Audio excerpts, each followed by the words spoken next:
نہایت ہی واجب الاحترام برادران طریقت و حاضرین مجلس، الحمدللہ ثم الحمدللہ آج خانقاہ درود السلام قادریہ نقشبندیہ میں ہم سب یہاں جمع ہوئے اس غرض و مقصد کے لیے کہ نبی کریم علیہ تحیۃ والصلاۃ والسلام کی ذات مبارکہ پر درود السلام کا نذرانہ پیش کر کے اور غلاموں میں اپنا نام لکھوا کر بارگاہ مصطفیٰ میں گلدستہ درود پیش کرنے کی سعادت حاصل کر رہے ہیں۔ اللہ تعالیٰ سے دعا ہے کہ پروردگار عالم ہمارا پڑھنا، پڑھانا، سننا، سنانا اپنی بارگاہ میں قبول و منظور فرمائے۔ عزیزان من، آسان جملوں میں، آسان الفاظوں میں کہ جنت کا راستہ ہی درود پاک کا راستہ ہے، اور جو نبی کریم علیہ السلام کی ذات پر درود پاک پڑھنا بھول گیا بس سمجھ جائے کہ وہ جنت کا راستہ بھول گیا۔ تو درود پاک ایک ایسی اہم عبادت ہے، اور علماء فرماتے ہیں کہ یہ عبادت قبول کیوں ہے اور یہ عظیم کیوں ہے اور یہ کامیاب کیوں ہے اور اس کی گارنٹیاں کیوں لوگ دے رہے ہیں، اور کیوں زیادہ تر کثرت کے ساتھ علماء فرماتے ہیں کہ یہ کام کریں۔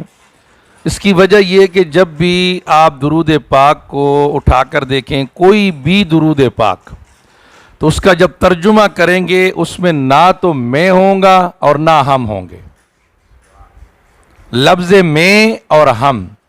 باقی جتنی بھی عبادتیں ہیں وہ رانگہ درگاہ تب ہوتی ہے کہ اس میں نے یہ کیا اور میں یہ کرتا ہوں، لیکن درود پاک کا ترجمہ اگر آپ اٹھا لیں گے تو اس میں میں کا لفظ نہیں ہے کہ میں نے پڑھا، میں پڑھ رہا ہوں، یا ہم نے پڑھا، یہ نہیں ہے۔ لفظ میں ختم ہو گیا تو بات بن گئی۔ اس لیے کہ خواجہ غلام فرید رحمۃ اللہ علیہ کی ذات مبارکہ، ایک مجذوب نے ان کے کندھے پہ ہاتھ رکھا اور فرمایا کہ عید کڈا، عید کڈا۔ تو خواجہ صاحب بھی خواجہ تھے، تو فوراً فرمایا کہ جب اس نے سوال کیا کہ عید کڈا، تو خواجہ صاحب نے کہا کہ یار ملے جڈا، یار ملے جڈا۔ تو چپ وہ مجذوب بھی نہیں ہوا، مجذوب نے کہا کہ پھر یار ملے کڈا۔ خواجہ صاحب نے فرمایا میں مرے جڈا یار ملے اڈا۔ جب اپنی انا مر جاتی ہے تو یار اس وقت ملتا ہے۔ تو یاد رکھیں کہ یہ جو درود پاک ہے یہ یار کو ملانے کا راستہ ہے، یہ سبب ہے خدا سے ملنے کا، مصطفیٰ سے ملنے کا، ایک راستہ، ایک ذریعہ، ایک تعلق ہے، ایک محبت، ایک معیت، ایک سنگت، ایک دوستی ہے۔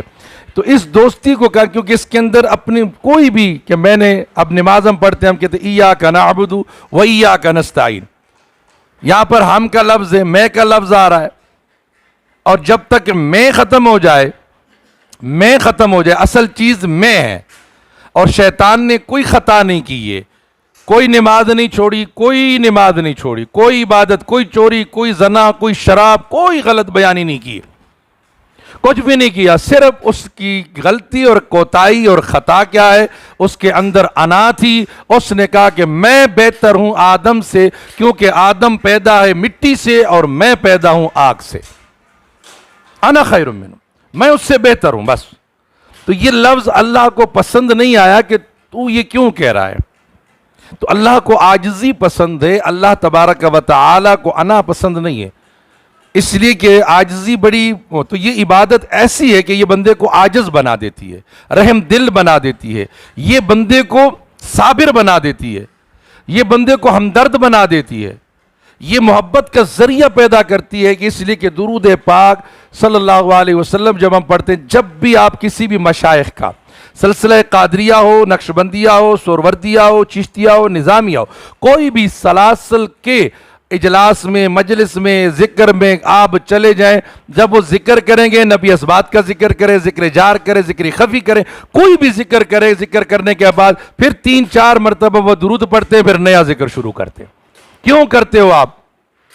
ذکر کر رہے تو ذکر جاری رکھیں آپ، اللہ کا لا الہ الا اللہ کا ورد کر رہے ہیں، اللہ کا ورد کرتے ہیں، الا اللہ کا ذکر کر رہے ہیں اب تو کیا ضرورت ہے؟ تو معلوم یہ ہوا کہ جو یہ ذکر ہم نے کیا تو درود پاک کے صدقے میں بارگاہ خداوندی میں یہ پیش کر رہے ہیں کہ مولا درود پاک کے صدقے میں اس ذکر کو اپنی بارگاہ میں قبول و مقبول فرما دے۔ تو یاد رکھیں کہ درود پاک عظیم عبادت ہے الحمدللہ۔ نبی کریم علیہ السلام کی ذات مبارکہ، اب ذرا دیکھیں کہ امت کے لیے میرے محبوب لولاک نے کتنی شفقت اور محبت فرمائی۔ معراج کی رات نبی کریم علیہ السلام ام ہانی کے گھر میں تشریف فرما تھے، رات وہیں گزاری آپ نے۔ رب کعبہ مختصر الفاظ میں عقیدے کی بات کروں گا، معراج کی گفتگو نہیں کروں گا۔ محبوب لولاک صلی اللہ علیہ وسلم کی ذات مبارکہ آرام میں ہے۔ رب کعبہ کائنات نے فرمایا جبریل جا میرے محبوب کو لے آ۔ میرے محبوب کو لیا، محبوب علیہ السلام کی ذات کے لیے فوج لے کر آئے، فرشتوں کی بوراک لے کر آئے اور تیار کر۔ محبوب علیہ السلام آرام فرما ہے۔ جبریل سوچتا ہے کہ ادب کا مقام ہے کہ اٹھاؤں تو کیسے اٹھاؤں، پیروں پہ ہاتھ لگا کر اٹھاؤں، سرانے پہ ہاتھ ہلا کر آواز دوں، کھانسوں، کیا کروں، دروازہ بجاؤں، اسی کشمکش میں رب کعبہ کائنات نے فرمایا جبریل کھڑا ہے، انتظار کر رہا ہے اور میں انتظار کروں، میرے محبوب کو لیا۔ کہا مولا اٹھاؤں تو کیسے؟ کہا کہ تجھے میں نے یہ ہونٹ جو کافوری دی ہے یہ کس لیے دی ہے؟ محبوب کے تلووں پر انگوٹھوں پر لگا، محبوب کی ٹھنڈک ہوگی، آنکھ کھلے گی، تجھ سے سوال کرے گا تو بتا دینا کہ رب ملاقات کا بس اتنی سی بات۔ محبوب علیہ السلام کے قدمین شریفین پر، قدم مبارک پر، آج ہم کسی کے قدم کو ہاتھ لگاتے ہیں، ماں کے قدم کو، باپ کے، خیر ماں اور باپ کے قدم کو تو بڑا مشکل ہے کہ ہم ہاتھ لگا لیں، بیگم کے لگ سکتا ہے، یہ ممکن ہے، لیکن ماں بیچاری تو باپ بیچارہ، یہ تو سرکاری مخلوق ہے، ان کی ہاتھ چومنا اور ان کا جو ہے نا پیر کا ہاتھ چوم لیں گے، دبا دب پیر کے لیے سارا دن کھڑے رہیں گے، لیکن پیو آنے دے جانے دے، آنا جانا ہے، کیونکہ پیو جو ساڈا ہے وہ پیر ہے، وہ میرا بھی پیر ہے، اوروں کا بھی پیر ہے، یہ تو میرا پیو ہے نا۔ تو بس یہی ہے کہ علماء فرماتے ہیں کہ کسی بندے نے جوتی جو ہے نا اٹھائی اور جوتی پھٹ گئی، اس نے پھینک دی کہ ارے کسی کام کی نہیں، اب نہیں لیتا ہوں، تو جوتی نے کہا کہ افسوس افسوس، یہ تیری جوتی ہوں نا میں، اگر تیرے پیر کی جوتی ہوتی، تیرے شیخ کی جوتی ہوتی تو اس کو سر پہ رکھ کے پھراتا، تو یہ بدقسمتی میں تیری جوتی ہوں، تو ہماری بدقسمتی کہ وہ باپ ہمارا ہوتا ہے، اس لیے اس کو تو آئے تو کوئی مسئلہ نہیں، کتنے آ جائے گا، پیر کے استقبال کریں گے، پیر کا ہاتھ چومیں گے، یقین مانو یہ بال میرے گز گئے چما چما، مزہ نہیں آتا ہے، مزہ اس کا آتا ہے جس نے اپنے باپ کا ہاتھ چوما ہو، جس نے اپنی ماں کا ہاتھ چوما ہو، وہ ہاتھ چومے، خدا کی قسم اندر سے ٹھنڈک پیدا ہوتی ہے، اندر سے ٹھنڈک پیدا ہوتی ہے کہ ہم یہاں پر صرف اور صرف بس یہی کرنا ہے۔ تو باپ کا ہاتھ چومنا بڑا مشکل ہے، ماں کا ہاتھ چومنا، مجھے بتائیں کہ باپ کا آپ نے کب ہاتھ چوما ہے، ماں کا ہاتھ کب چوما ہے ہم نے؟ جنت بھی یہی اور دوزخ بھی یہی، یہ چیزیں ہمیں دیکھنی پڑے گی، ہمیں یہ چیزوں کو یہ تبلیغ کرنی، صرف یہ نہیں کہ بس جی شاہ صاحب آ رہے ہاتھ چما لو تو یہ کر لو، جی حضور جی حضور، اس کی کوئی ضرورت نہیں ہے، اس کی کوئی ضرورت نہیں، آپ کو اچھی بات لگے اسے نوٹ کرو، جو بری لگے اس کو پھینک دو، اس کی کوئی ضرورت نہیں ہے۔ ضرورت اس بات کی ہے کہ آپ کو دین سے، میرا عمر نے کہا کہ اگر میں صحیح کہوں گا تو ماننا، غلط کو مجھے نیچے اتار دینا، عمر جیسے بندہ یہ کہہ سکتا ہے، میں اور آپ کس کھیت کی مولی ہیں۔ تو یہ یاد رکھیں کہ عقیدہ اس طرح ہونا چاہیے کہ سیدنا نبی کریم علیہ السلام کی قدم مبارک کے لیے جبریل سردار الملائکہ، رسول الملائکہ جو آ کر اللہ حکم دے رہا ہے کہ قدم کو چوم لے، قدم کو چوم لے۔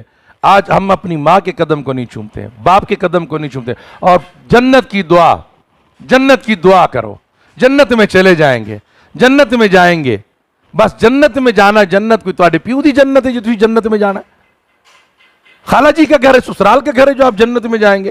جنت تو آپ کی ماں کی قدموں تلے رکھ دی خدا نے۔ باپ کی پیشانی کو، عمرے پہ جانا ہے، دعا کریں حج پہ چلے جاؤں، تو حج پہ بعد میں جانا، پہلے تیرے گھر میں جو حج ہے باپ کی پیشانی کو محبت کی نگاہ سے ایک مرتبہ دیکھ لے کہ مقبول حج کا ثواب خدا تمہیں دے رہا ہے، نہ ٹکٹ لگے، نہ ویزا لگے، نہ پاسپورٹ لگے۔ تو یہ چیزیں ہمیں سمجھنی ہے کہ قدمین شریفین کو جبریل الامین نے آ کر بوسہ دیا، کافوری ہونٹ لگائے، ٹھنڈک سے میرے آقا نامدار علیہ تحیت والصلاۃ والسلام کی ذات مبارکہ نے پوچھا جبریل آیا کی میں؟ جانتے تو تھے، یہ ضروری نہیں کہ شاگرد سے استاد سوال کرے کہ دو اور دو، اس کا یہ مقصد نہیں ہے کہ وہ بتا دے کہ چار تو ہو، میں نے تو استاد کو تو پتہ ہی نہیں تھا، استاد کو پتہ تھا شاگرد کا ذہن، اور ہمیں بھی سمجھانا تھا، اوروں کو بھی بتانا تھا۔ جبریل امین سے پوچھا آیا کی میں؟ کہا یا رسول اللہ، اللہ آپ کی ملاقات چاہتا ہے۔ تیاری میرے آقا علیہ السلام نے تیاری فرمائی۔ تیاری فرمانے کے بعد بوراک پر سوار ہوئے۔ پر سوار زین پر پیر رکھتے ہیں، پھر پیر نیچے کرتے ہیں، پیر رکھتے ہیں، پھر نیچے کرتے ہیں۔ رب کعبہ کائنات نے جبریل سے فرمایا جبریل میرے محبوب سے پوچھو کہ کیا چاہتے ہو؟ کہا یا اللہ دیکھیں محبوب امت کے لیے کیا کر رہا ہے اور امت کیا کر رہی ہے، محبوب امت سے کتنا پیار کر رہا ہے اور امت کیا کر رہی ہے، امت کیا کر رہی ہے۔ آج ہم کیسے ہیں کہ محبوب علیہ السلام اس رات میں سوار ہو رہے ہیں تو کہا کہ یا اللہ میں تو تیرے پاس آ رہا ہوں، میری امت کا کیا ہوگا؟ رب کعبہ کائنات نے فرمایا ما کان اللہ لیعذبہم وانت فیہم، اے میرے محبوب آپ پریشان نہیں ہونا، اس لیے کہ میں آپ کی امت کو عذاب نہیں دوں گا کیونکہ آپ ان کے درمیان میں ہیں۔ اب محبوب علیہ السلام سوار امت کے لیے خوشخبری لے کر آپ چلے گئے، بیت المقدس پہنچے۔ بیت المقدس میں جا کر سارے انبیاء علیہم السلام کی امامت آپ نے فرمائی، آدم ٹو عیسیٰ۔ حضرت یوسف علیہ السلام نے جب آپ کو دیکھا نا تو بڑے خوش ہوئے اور کہا یا رسول اللہ جب تک دیکھا آپ کو نہ تھا تو اپنے حسن پہ ناز تھا، اپنے حسن پہ مان تھا، لیکن آپ کو دیکھ کر میرا حسن کچھ بھی نہیں ہے۔ وہ کسی آزاد خیال شاعر نے کہا تھا کہ وہ آئے اتنا تو سب نے دیکھا، اس کے بعد چراغوں میں روشنی نہ رہی۔ محبوب علیہ السلام انبیاء علیہ السلام کی خطبات و ملاقاتوں کے بعد رب کعبہ کائنات نے کتنا پیارا جملہ کیا کہ بارکنا حولہ لنریہ من آیاتنا، کہ میں نے مسجد کے ارد گرد، برکت ہوتی ہے مسجد کے اندر، برکت ہوتی ہے مسجد کے اندر، مسجد کے اندر برکت ہوتی، بارکنا حولہ لنریہ من آیاتنا، کہ میں نے مسجد کے ارد گرد جو ہے برکتیں رکھی۔ آج ہم مزار پہ جاتے ہیں، لوگ ہمیں کہتے ہیں بھائی سارے وہ ہے، یہ ہے، وہ ہے، برا بھلا مزار پہ جاتے ہیں، یہ کرتے ہیں، وہ کرتے ہیں۔ یہاں قرآن کو ذرا پڑھ کر دیکھو، قرآن کیا کہتا ہے کہ مسجد کے باہر برکت ہے۔ یا اللہ برکت مسجد اقصی میں ہونا چاہیے، مسجد کے اندر ہو، مسجد کے باہر تو برکت نہیں ہوتی ہے۔ مسجد کے باہر تو جیسی بھی چلو کوئی مسئلہ نہیں ہے، اور آپ کہہ رہے ہو کہ مسجد کے ارد گرد، فرمایا کہ مسجد کے ارد گرد انبیاء کے مزارات ہیں۔ پتہ چلا کہ جہاں پر مزار ہوتا ہے وہاں برکتیں ہوتی ہیں۔ جہاں مزار پہ ہم جاتے ہیں تو برکت کے لیے جاتے ہیں، رحمت کے لیے جاتے ہیں، فضل کے لیے جاتے ہیں۔ اور یہ قرآن کی آیت سے ثابت ہے کہ بارکنا، کسے بتایا جا رہا ہے؟ میرے محبوب کو بتایا جا رہا ہے کہ بارکنا حولہ لنریہ من آیاتنا، میری نشانیاں بھی ہیں اور برکتیں بھی ہیں۔ مسجد کے باہر، کیونکہ مسجد میں تو کہہ دیتے کہ برکت ہے تو کہ کون انکار کرتا ہے مسجد کا، سب مانتے ہیں کہ مسجد میں برکت ہے، لیکن مسجد کے باہر برکت، حیرانگی یہ ہوتی ہے کہ یہاں کیا ہے؟ پتہ چلا کہ انبیاء کے مزارات ہیں، انبیاء کے آستانے ہیں۔ تو آج جو ہم آستانوں پہ جاتے ہیں، بزرگوں کے مزارات پہ جاتے ہیں، اولیاء رحمان کی صحبت میں آتے ہیں، تو یہی وہ آستان ہے۔ محبوب الاولاق صلی اللہ علیہ وآلہ وسلم کی ذات مبارکہ تمام تر فارغ ہو کر آپ نے آسمانوں کا سفر کیا، اور آسمانوں میں پھر انبیاء سے ملتے رہے ہر آسمان پر، اور سدرۃ المنتہا پر پہنچے۔ میں عقیدے کی باتیں میں یہاں کروں گا، میں معراج کا واقعہ نہیں بیان کر رہا۔ جبریل الامین سدرۃ المنتہا، سدرہ کہتے ہیں بیری کو، منتہا کہتے ہیں آخری کو۔ بیری کا درخت ہے جو حضرت جبرائیل علیہ السلام کی آستانہ ہے، جگہ ہے۔ وہاں پر پہنچے، جبریل علیہ السلام نے کہا آپ جائیے، آپ میری طرح نہیں ہیں، میں آپ کے ساتھ جا نہیں سکتا ہوں، میں آپ کی طرح نہیں ہوں۔ یہ سنیوں کا عقیدہ ہے۔ آج یہ نہ سمجھے کہ ہمیں اعلیٰ حضرت نے یہ عقیدہ دیا، خواجہ صاحب نے دیا، داتا صاحب نے دیا، یہ نہیں، یہ عقیدہ میرے جبریل کا عقیدہ ہے، اور میرے داتا، میرے غوث، میرے اعلیٰ حضرت، خوش نصیب ہیں ہم سب کہ میرے اعلیٰ حضرت ہم عقیدہ جبریل ہیں، کہ میری جبریل نے کہا یا رسول اللہ آپ رکیے مت، کیونکہ آپ میری طرح نہیں ہیں اور میں آپ کی طرح نہیں ہوں، میں آپ کے ساتھ جا نہیں سکتا، اگر گیا تو میرے پر جل کر خاک ہو جائیں گے۔ اب یہاں دیکھیں کہ جبریل نے ایک لمحے میں امت کا مقام محبوب کے دل میں جان لیا، کہ امت سے محبوب کتنا پیار کرتی ہے یہ جبریل جان گئے، لیکن آج امت کو یہ پتہ نہیں چلا کہ میرے محبوب نے ہم سے کتنا پیار کیا، ہمیں کوئی خبر نہیں ہے، ہمیں کوئی اطلاع نہیں ہے کہ جب محبوب لولاک نبی علیہ تحیت والصلاۃ والسلام کی ذات مبارکہ نے کہا جبریل چنگا ات یاری نہ ہوئی، بہرحال چل ٹھیک تیری مجبوری، دس میرے باپ پر تو نے احسان کیا تھا دادا ابراہیم پر، تیرا کوئی حاجت ہے تو بتا۔ اب جبریل یہ کہتا کہ مجھے کوئی اچھی سی پوسٹ دے دو، کوئی اچھا سا عہدہ دے دو، مجھے فلاں کر دو، مجھے یہ کر دو، عہدے شہدے کچھ نہیں مانگے، کوئی احسان بتا وہ احسان کا بدلہ دے دوں۔ میرے جبریل نے کہا کہ یا رسول اللہ کل قیامت کا دن ہوگا، عشر کا میدان لگے گا، پل صراط کا بازار گرم ہوگا، بال سے باریک ہے، تلوار سے تیز ہے، ہاں اس پر آپ کی امت نے گزرنا ہے نا، بالکل گزرنا ہے۔ جبریل یہ جانتے تھے کہ اگر میں نے اپنے لیے کچھ مانگا تو میرے محبوب کو مزہ نہیں آئے گا، اور اگر میں نے امت سے پیار کیا تو میرے محبوب خوش ہوں گے، میرے محبوب خوش ہوں گے۔ تو کہا کہ یا رسول اللہ میں آپ سے کچھ نہیں مانگتا، بس اتنا مانگتا ہوں کہ پل صراط ہو، امت آپ کی ہو، اور جبریل کے پر بچھے اور اس پروں پر آپ کی امت کا گزر ہو جائے۔ یار جس امت کے لیے جبریل الامین رسول الملائکہ فرشتوں کا سردار جبریل الامین یہ خواہش ظاہر کرے کہ مجھے یا اللہ یا رسول اللہ بس یہ منظوری کروا دیں کہ پر میرے اور قدم آپ کے امت کے ہوں، یہ امت کتنی شان والی ہے، کتنی عظمتوں والی ہے۔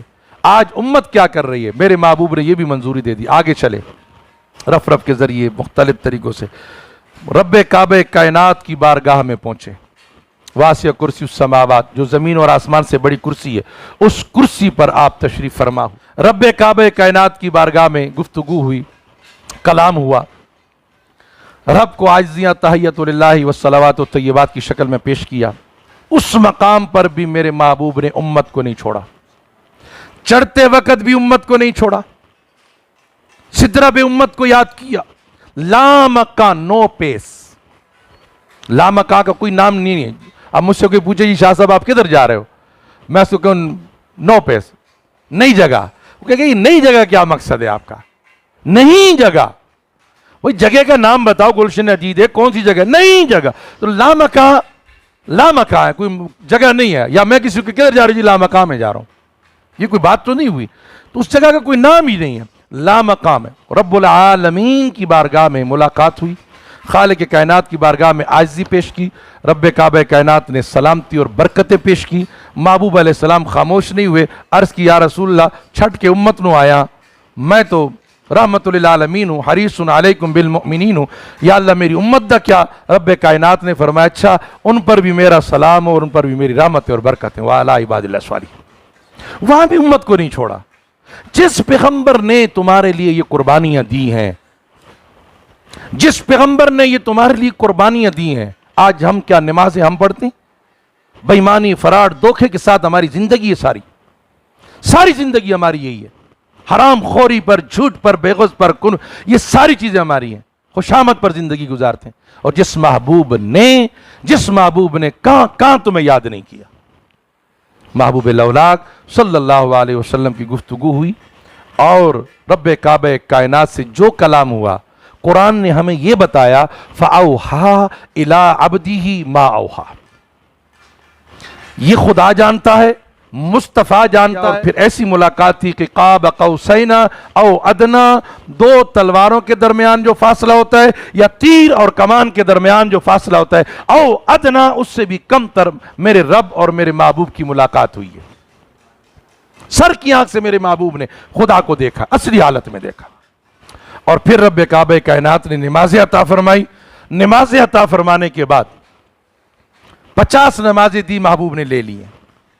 نیچے آئے موسیٰ پیغمبر علی نبینا علیہ تسلیم نے کہا یا رسول اللہ کیا لے کر آئے؟ کہا 50 نمازوں کا تحفہ لے کر آئے۔ کہا یا رسول اللہ میری امت 2-3 نہیں پڑھ سکی، آپ کی امت 50 پڑھی۔ واپس میرے آقا پھر گئے، جاتے رہے، 45 معاف کرائی، 5 رہ گئی۔ میرے کلیم نے کہا پھر چلے جاؤ ایک باری۔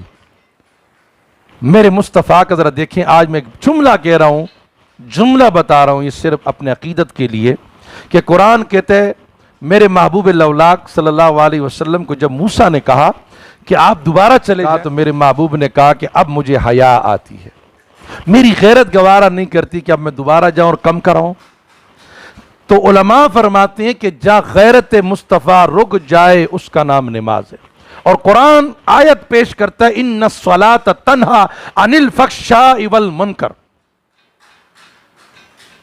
کہ نماز بے حیائی اور برائیوں سے روکتی ہے۔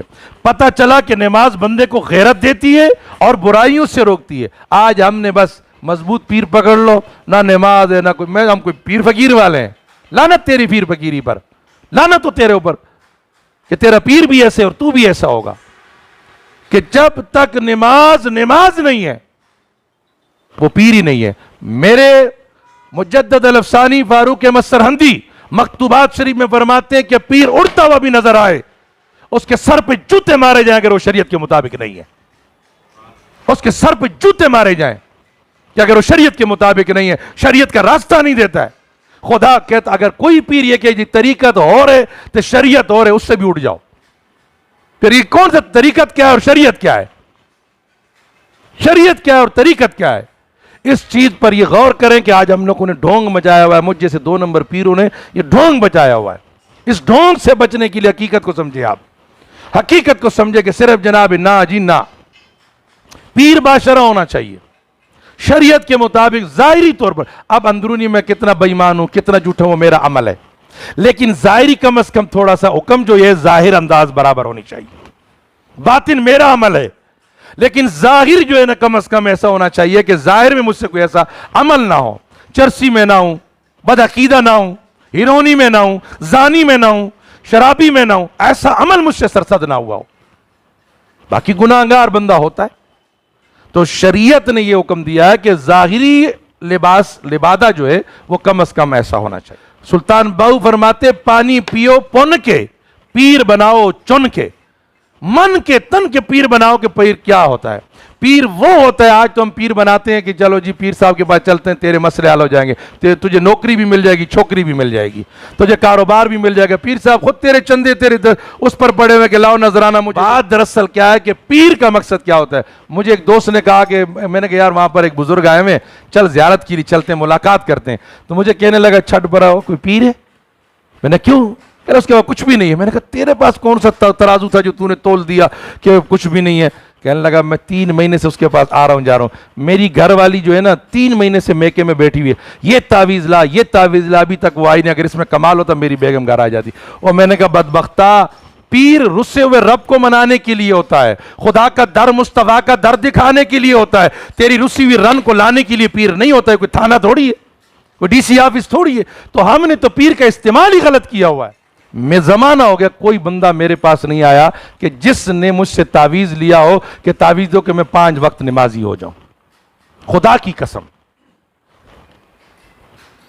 کہ میں 5 وقت نمازی ہو جاؤں، میرا بیٹا نمازی ہو جائے، بس آپ یہ کر دیں یہ اسکول نہیں پڑھتا، آپ یہ کر دیں یہ پیسے گھر میں نہیں دیتا، آپ یہ کرتے یہ بیگم کا غلام ہے، آپ یہ کر دیں بیگم آتی ہے یہ ماں کا غلام ہے، ماں کہتی یہ بہو کا، بس یہ ڈرامہ ہمارا چلتا ہوا رہا ہے۔ مجھ سے ایک بندے نے کہا کہ آپ لوگ جو ہے نا امام ہو، علماء ہو، پیر ہو، فلاں ہو، ڈنگلا ہو، لیکن آپ لوگوں کی زبان میں تاثیر نہیں ہے۔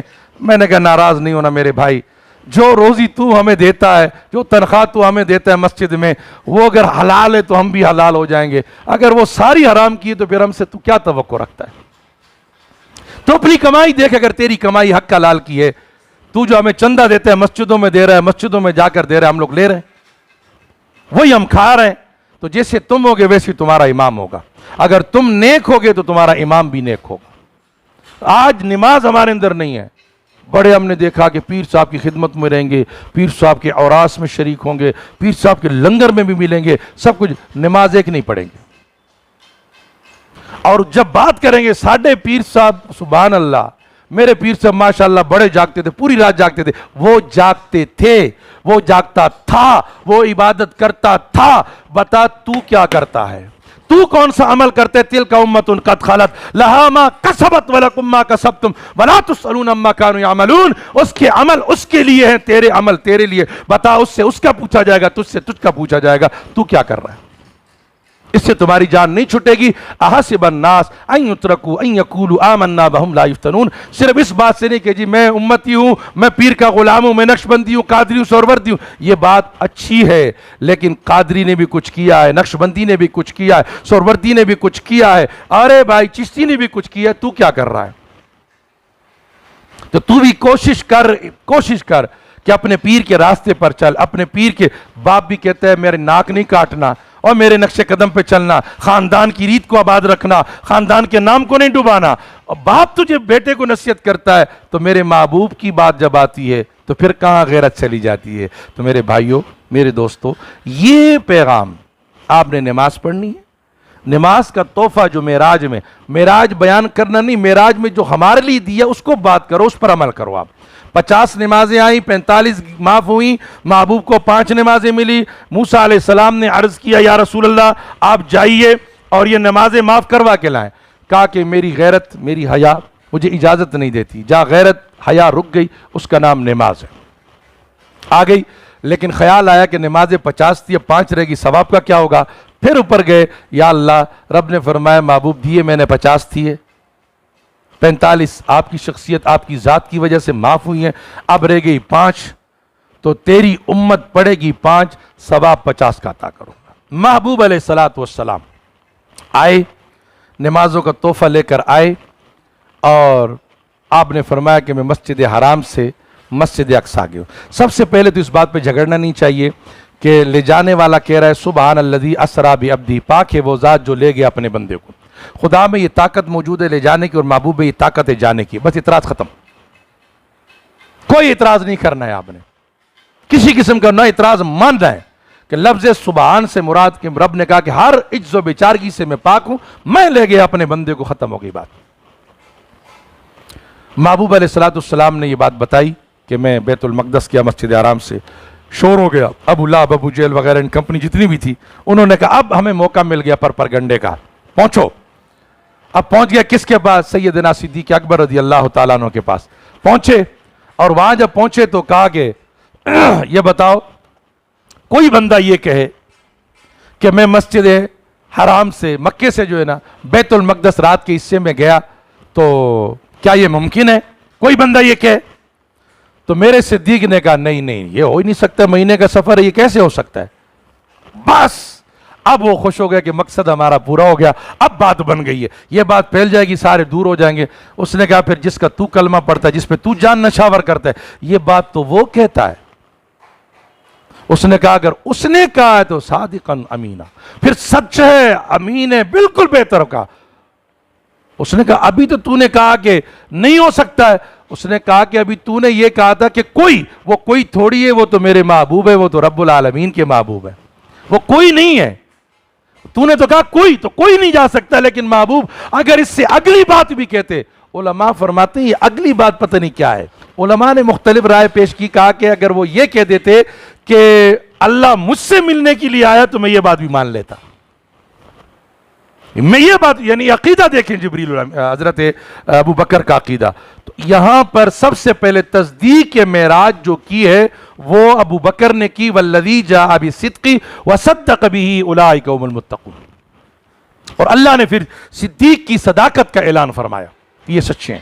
تو انہوں نے پھر ایک اور شک رکھی کہ اچھا چلو ٹھیک ہے, آپ یہ بتائیں کہ آپ مسجد حرام گئے ہیں, مسجد اقصیٰ گئے ہیں, تو آپ یہ بتائیں کہ مسجد اقصیٰ کے کتنے دروازے ہیں, کتنے پنکھے لگے ہوئے تھے, کتنے بلب لگے ہوئے تھے, کتنے پانوس لگے ہوئے تھے, کتنی کھڑکیاں تھی, ڈور ونڈوز کتنے لگے ہوئے تھے, بتاؤ.